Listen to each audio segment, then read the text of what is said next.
حضرت آدم علیہ السلام فرماتے ہیں کہ جب جنت سے نکال کے اما ہوا اور ان کو پھینکا گیا تو ایک ستارے کے مانند کہکشاں میں ایک ستارہ چمک رہا تھا. تو جبرائیل سے پوچھا آپ کو علم ہے یہ بہت بڑی. پھر اسلام میں اب جن لوگوں نے تاریخ پڑھی ہے خلفائے راشدین کے بعد امیوں کا زمانہ آتا ہے. حضرت امیر معاویہ اس کے بانی تھے, اس کے بعد اس کا بیٹا یزید, پھر معاویہ ثانی, پھر مروان بن حکم, پھر عبد الملک بن مروان, پھر ولید بن عبد الملک, پھر سلیمان بن عبد الملک, پھر ہشام بن عبد الملک, پھر حضرت عمر بن عبد العزیز, اور جاتے جاتے 38. پھر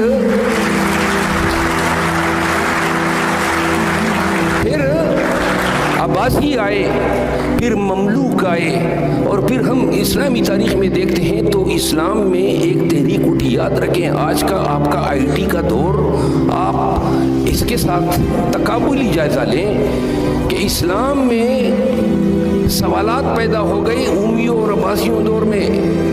یہ ریزننگ کی باتیں کرتے تھے کہ بھائی یہ دنیا کس طرح تخلیق ہوئی. اب جب آپ انجیل پڑھتے ہیں تو انجیل کی پہلی 3 آیاتیں کیا کہتی ہیں کہ پو پھٹی, روشنی پھیلی, اور جس کو ہم کہتے ہیں بگ بینگ تھیوری, اور دڑانگ کے ساتھ تخلیق کائنات ہوئی. یعنی یہ اندھیرا تھا, اندھیرے میں پو پھٹی.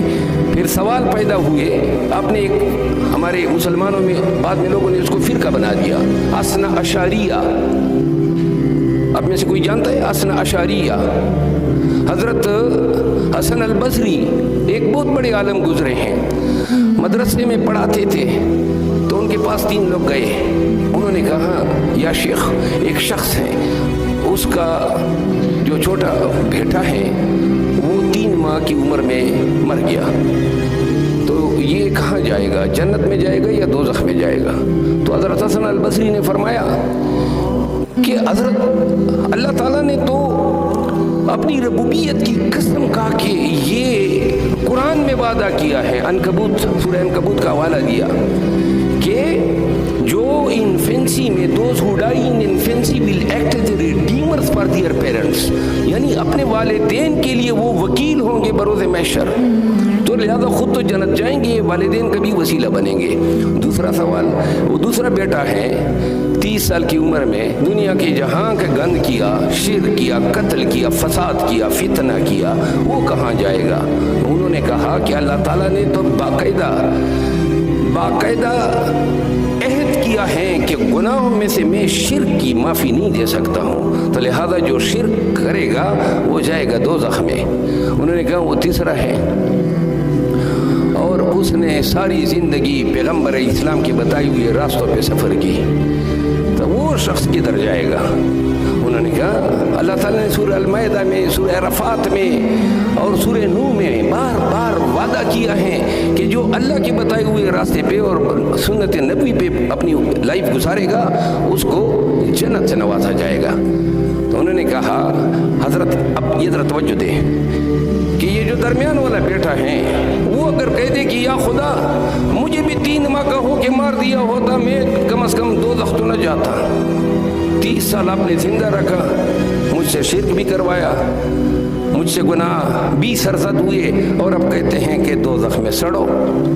تو جو 3 ماہ کا میرا بھائی تھا جو بغیر کچھ کیے مر گیا, آپ کہتے ہیں وہ جنت میں جائے گا.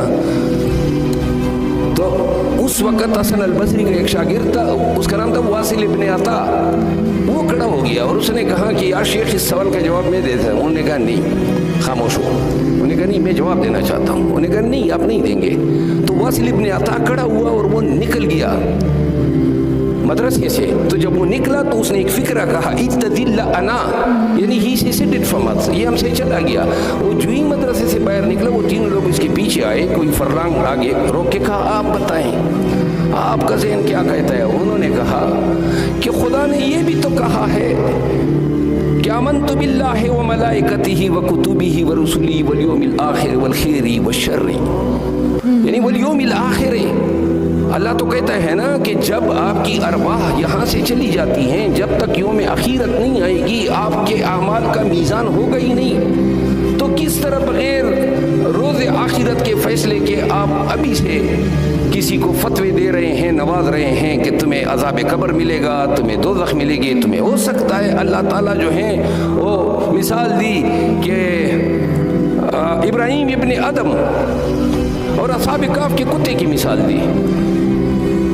امید ہے آپ لوگ یہ سارے واقعات سمجھتے ہیں کیونکہ یہ اسلامی تاریخ ہے ہماری۔ تو انہوں نے کہا ہو سکتا ہے اللہ اس کے تو فعلی یا آپ کے خاندان میں کوئی